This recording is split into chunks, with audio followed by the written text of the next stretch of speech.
wabarakatuh. Perkenalkan, nama saya Jessica Citra Rahayu dengan NIM 230402051 dari Prodi Bimbingan Konseling Islam. Jadi di sini saya akan membuat video untuk memenuhi tugas dari mata kuliah Statistik Sosial.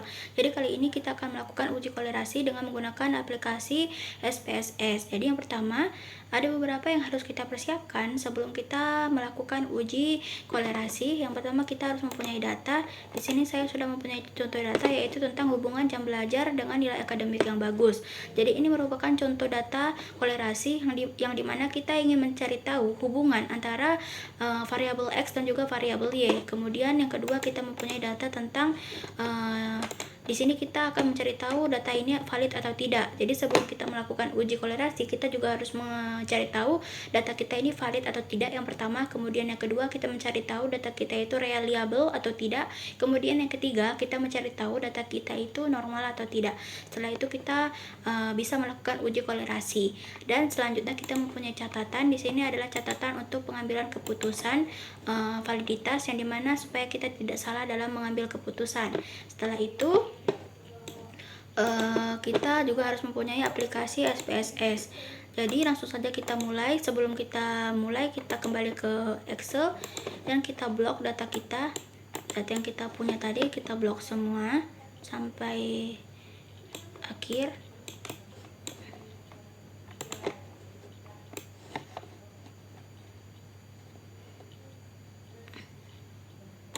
Kemudian setelah kita blok, kita copy. Maka di sini saya akan menjelaskan bahwa kita itu data yang kita pakai sekarang, kita memiliki 40 item. Yang dimana item ini maksudnya adalah pertanyaan atau butir-butir pertanyaan dalam kuesioner kita. Kemudian kita juga memakai 30 ada 30 responden. Responden ini adalah jumlah orang yang mengisi kuesioner kita. Jadi kita menggunakan 33 responden dan juga 40 item. Setelah kita copy, kita kembali ke aplikasi SPSS, kemudian kita paste, kita ke data view.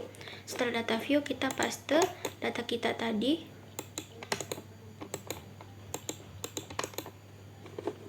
Kita belum tercopy rupanya data kita, jadi kita copy data kita ulangin.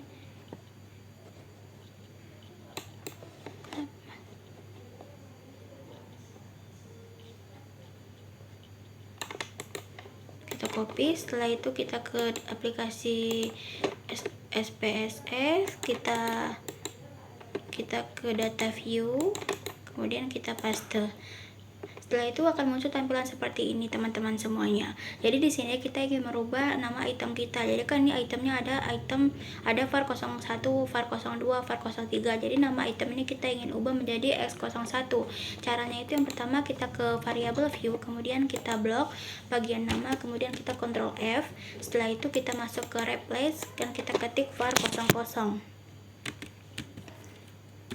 Jadi di sini kita menggunakan huruf kapital ya teman-teman. Huruf kapital, jangan huruf kecil. Kemudian angkanya angka 0. Angka 0, bukan huruf O ya. Kemudian bawahnya kita isi menjadi X. Setelah itu kita ketik yang replace all. Setelah itu di sini kita kembali dapat kita lihat teman-teman semuanya bahwa nama item tadi yang kan var 00 berubah menjadi X01. Jadi setelah itu kita ubah item yang paling bawah itu, yang paling terakhir, menjadi total supaya kita dapat mengetahui berapa total pada data kita. Kemudian langsung saja kita uji validitasnya. Kita ke analyze, kemudian kita ketik correlate, kemudian bivariate. Setelah itu akan muncul tampilan seperti ini. Setelah itu kita akan pindahkan data ke sebelah kanan, kita ketik, kita pencet tanda panah. Setelah itu kita pastikan bahwa ketiga ini itu kita checklist atau kita klik gitu kan. Jadi yang pertama itu kita pastikan bahwa kita itu memilih person, kemudian to Thailand, dan juga significant correlation. Kemudian setelah ini kita pastikan sudah benar, kita ketik OK. Jadi di sini akan muncul data kita. Jadi ini merupakan data yang tadi kita pakai. Setelah kita uji dengan menggunakan aplikasi SPSS, akan muncul seperti ini. Jadi ini saya akan menjelaskan apa yang dimaksud dengan S01 yang ini. Kemudian X01 ini adalah item. Jadi kita di sini melihat per item apakah item kita itu valid atau tidak. Nanti kita akan melihat item kita, misalkan item pertama itu valid, kemudian item kedua itu tidak valid, kayak gitu. Seperti itu. Kemudian Di sini saya akan menjelaskan tentang person correlation. Jadi yang dimaksud dengan person correlation ini adalah T hitung. T hitung adalah nilai dari data yang kita miliki, kemudian N ini adalah jumlah responden. Jadi langsung saja kita mengambil kesimpulan apakah data kita valid atau tidak. Jadi kita lihat di sini. Di sini adalah uji validitas berguna untuk mengetahui kevalidan dan juga kesesuaian kuesioner yang digunakan oleh peneliti dalam mengukur dan juga memperoleh data penelitian dari para responden.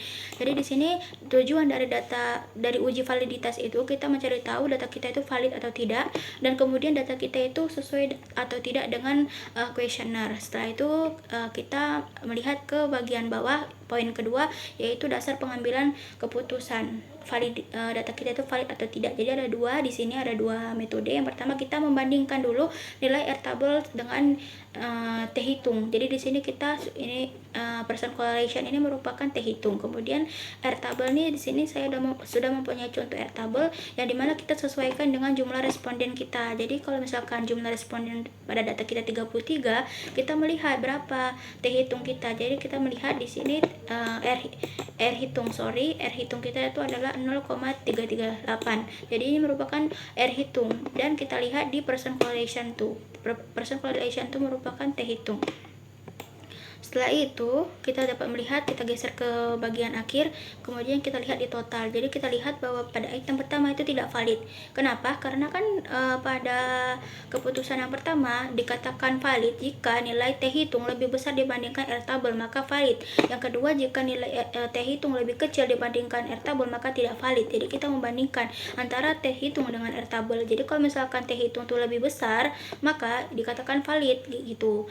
Jadi kalau misalkan kita lihat di sini bersama-sama, item yang pertama itu tidak valid. Kenapa? Karena T hitung lebih kecil dibandingkan dengan R-table, sedangkan nilai R-table kita itu tadi adalah 0,338. Jadi kan 0,338 itu lebih besar dibandingkan dengan 0,242. Jadi ini tidak valid. Item pertama tidak valid, kemudian item kedua juga tidak valid karena lebih kecil dibandingkan 0,338. Kemudian item ketiga juga tidak valid, dan juga kita lihat juga bawahnya. Seterusnya kita lihat ini juga tidak valid karena lebih kecil dibandingkan dengan 0,338. Jadi nilai dari tabel kita itu harus lebih besar dibandingkan T hitung, baru dikatakan data kita itu valid atau tidak. Jadi kita lihat di sini pada item selanjutnya di sini ada 0,489, maka item ini dikatakan valid. Kenapa dikatakan valid? Karena lebih besar. Jadi kan tadi kan keputusannya jika T hitung lebih besar dibandingkan R-table, maka dikatakan valid. Jadi item yang ke berapa? Yang seterusnya ini, item ini dikatakan valid. Kenapa? Karena lebih besar dibandingkan dengan R-table. Jadi kita harus melihat teman-teman semuanya satu persatu item kita itu valid atau tidak. Jadi yang pertama, cara pertama itu kita membandingkan antara T hitung dan juga R-table. Setelah itu cara kedua, kita melihat dari nilai signifikasinya atau nilai STIK. Jadi yang pertama kita lihat jika nilai signifikasinya lebih kecil dibandingkan 0,05, maka valid. Kemudian jika nilai signifikasinya lebih besar daripada 0,05, maka tidak valid. Jadi di sini kita lihat nilai signifikasi yang bawahnya. Kalau yang atas tadi kan person correlation, kemudian signifikasi yang ini yang kedua, kemudian yang ketiga ini adalah jumlah responden atau N. Kemudian kita lihat di sini jika kan di sini kan keputusannya jika nilai signifikasinya lebih kecil dibandingkan 0,05, maka valid. Jadi kan di sini kita lihat semua teman-teman bahwa ini nilai signifikasi kita itu adalah 0,175, maka lebih besar dibandingkan 0,05, maka tidak valid. Item kedua kita lihat juga ini tidak valid juga karena lebih besar. Jadi ini harus lebih kecil dibandingkan 0,05. Jadi kita lihat kepada item yang tadi, item yang valid tadi, ketika atasnya valid, person correlation valid, maka signifikasinya juga akan valid. Seperti yang contoh ini, data ini kan tadi ini udah valid atasnya, kemudian bawahnya kita lihat signifikasinya itu valid juga karena dikurang, dia berada di angka 0,004, kurang dari 0,05, maka dikatakan valid gitu. Dan kita harus melihat satu persatu per item. Jadi di sini saya mencontohkan cuma beberapa cara melihatnya. Setelah kita melihat semua data kita memutuskan apakah data kita valid atau tidak. Jadi lebih banyak validnya atau lebih banyak tidak validnya. Jadi kita akan melihat kalau misalkan banyak validnya, maka data kita itu valid gitu. Selanjutnya kita akan melakukan uji reliability pada data kita. Jadi kita menggunakan data yang sama. Selanjutnya kita masuk kepada aplikasi SPSS. Setelah itu kita ketik analyze, kita ketik scale, kemudian reliability analysis. Setelah itu kita pindahkan. Jadi perbedaan antara validitas dan juga reliability itu adalah datanya itu tidak dipindahkan semua. Jadi kan tadi yang pertama kita blok itu kan semua data kita. Jadi kalau yang kedua ini kita cuman memakai data kita tapi totalnya kita tidak kita pindahkan. Jadi kita cuma memindahkan item. Setelah kita blok, kita pindahkan. Jadi totalnya tidak kita ikutkan, kita tinggalkan ke sebelah kiri aja. Jadi yang sebelah kanan kita pindahkan item, kemudian kita ketik statistik. Setelah itu kita ketik yang scale if item delete. Kemudian setelah itu ketik continue. Setelah itu kita juga harus memastikan modelnya itu apa. Setelah kita pastikan semuanya, kita ketik OK. Maka di sini dapat kita lihat bersama dari data yang ini tentang reliability. Jadi kita melihat catatan supaya kita tidak salah teman-teman semuanya. Jadi reliabilitas atau reliability Chromeblock Alpha, uji reliabilitas bertujuan untuk melihat apakah kuesioner memiliki konsistensi jika pengukuran dilakukan dengan kuesioner tersebut. Jadi di sini dikatakan reliability apabila menurut Wiratna Sujenweni dikatakan reliability atau reliable jika Chromeblock Alpha-nya itu lebih dari 0,06. Jadi kan di sini dapat kita lihat teman-teman semua bahwa data kita itu adalah reliable karena Chromeblock Alpha-nya itu lebih daripada 0,06. Jadi di sini kita mempunyai nilai Chromeblock Alpha kita itu adalah 0,146. Jadi kan lebih besar dibandingkan 0,06, maka dikatakan reliable. Begitu. Selanjutnya setelah kita melakukan reliabilitas atau uji reliable, kemudian kita akan melakukan uji normalitas. Jadi di sini kita akan melakukan uji normalitas.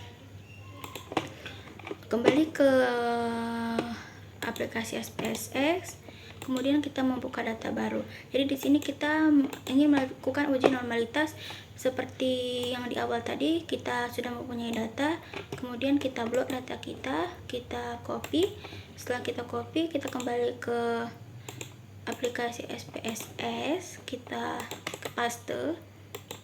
Setelah semuanya sudah terpaste, kita ubah namanya menjadi X karena kita ingin mencari normalitas X dan juga Y. Kita ubah menjadi Y. Jadi kan di sini kita ubah juga desimalnya menjadi angka 0. Kemudian tabel ini kita isi supaya kita bisa mencari tahu nama dari variabel X dan juga Y. Tadi kan kita sudah mempunyai data tentang hubungan antara jam belajar dengan nilai akademik yang bagus. Jadi di sini kita variabel X-nya itu adalah jam belajar, kemudian variabel Y-nya itu adalah nilai akademik yang bagus. Jadi di sini kita masukkan tentang nilai belajar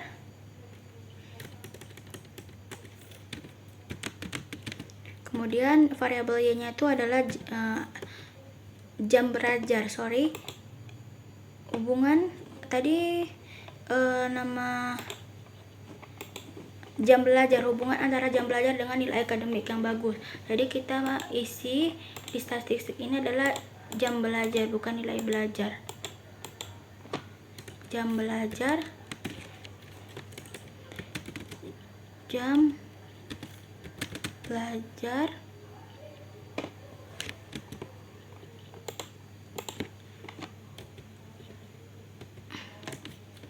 kemudian dengan nilai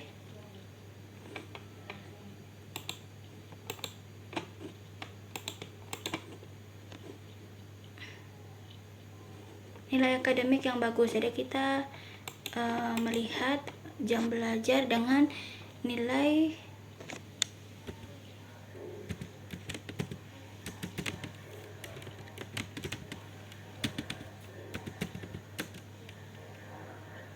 bagus. Setelah kita ketik, kemudian kita kembali ke data view, kemudian kita ketik analyze dan kita ketik descriptive statistik dan kemudian kita pilih export. Kemudian kita blok data kita pindahkan ke sebelah kanan yang dependent list, kemudian kita ketik bold, kemudian kita ketik normality vote with test. Setelah itu kita pastikan semuanya terchecklist, kita ketik continue. Setelah itu kita ketik OK.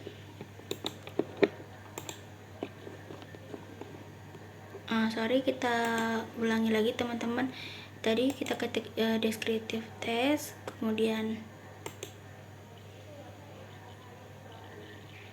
export, kemudian kita ketik vote, kita ketik sudah selesai seperti ini, kita ketik OK. Maka di sini kita melihat data kita. Jadi kita melihat dari sini. Di sini kita akan melihat data kita tuh normal atau tidak. Jadi kita melihat pada dasar pengambilan keputusan itu gimana. Jadi di sini normalitas Sapir-Wheel untuk mengetahui data penelitian berdistribusi normal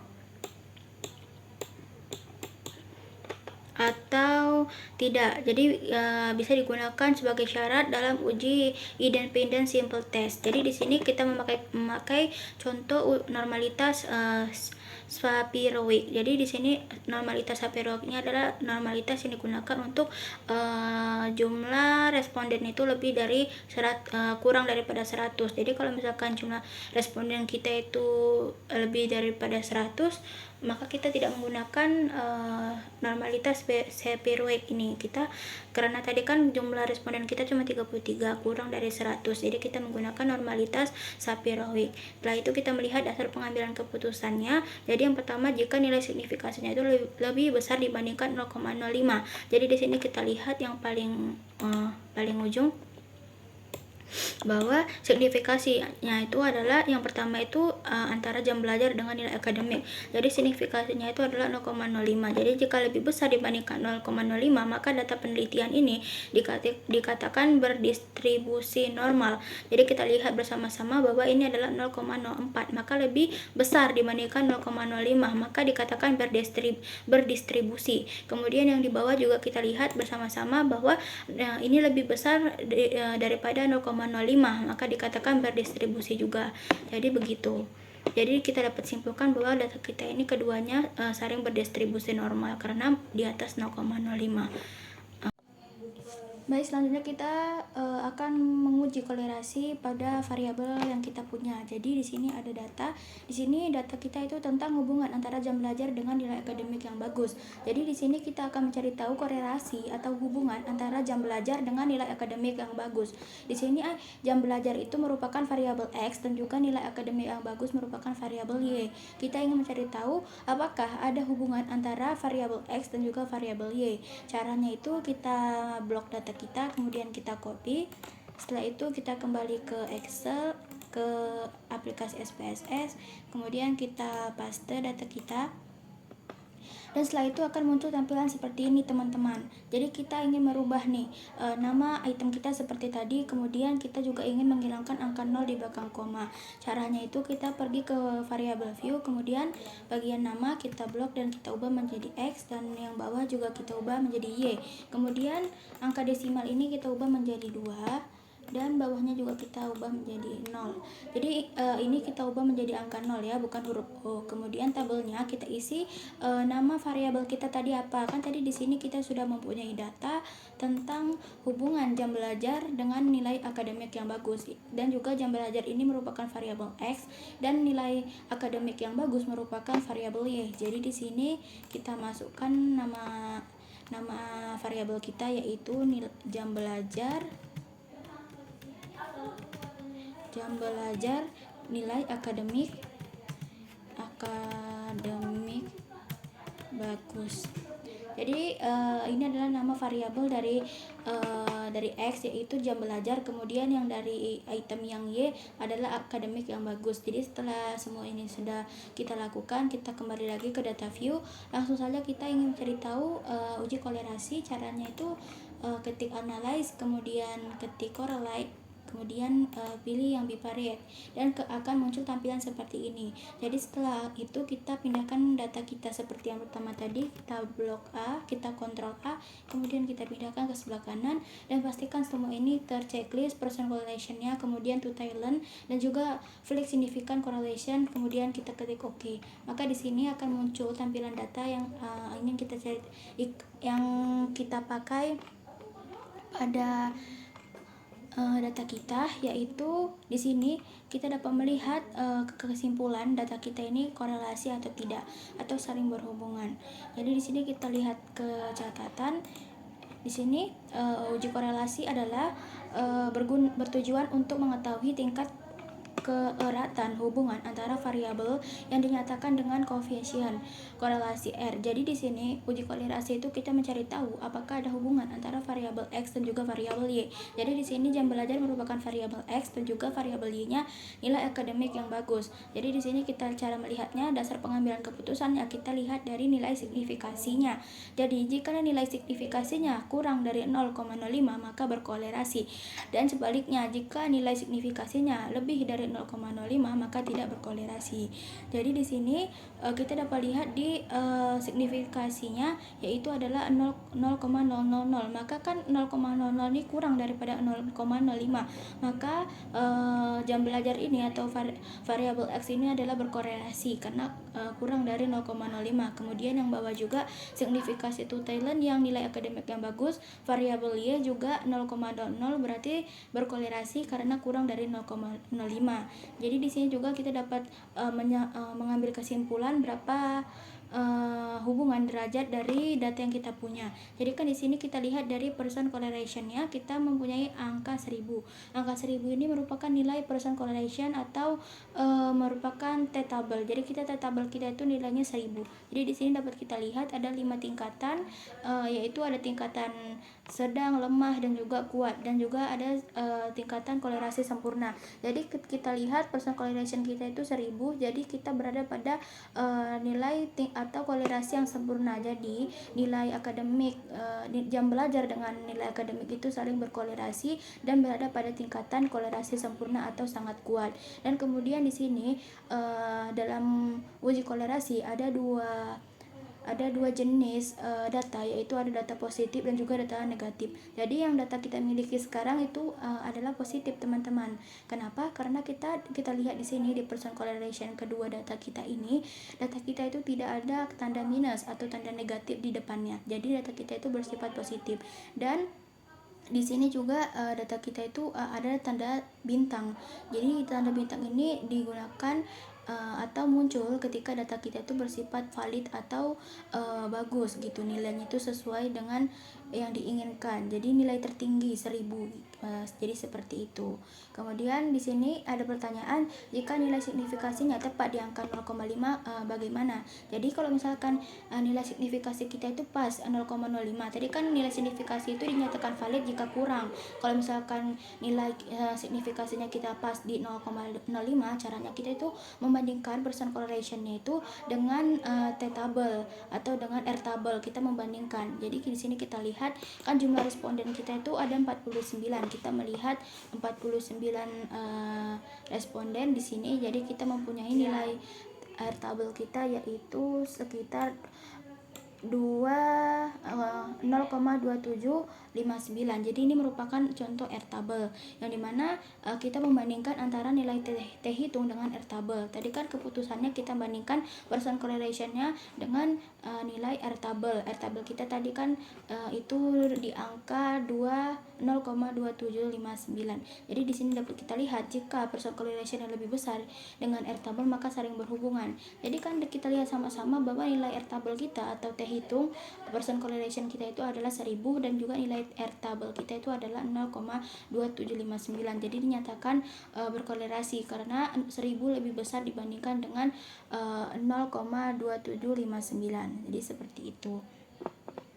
Jadi di sini juga pada data ini kita dapat simpulkan bahwa data kita ini saling berkolerasi. Kenapa? Karena dia nilai signifikasinya kurang dari 0,05 dan juga person correlation-nya itu berada di tingkatan yang paling sempurna atau di tingkatan yang ini teman-teman, yang paling bawah, karena kan ini nilai Pearson correlation yang sempurna itu dari angka 0,81 sampai 1000. Jadi kita berada di tingkatan sempurna atau yang paling tinggi.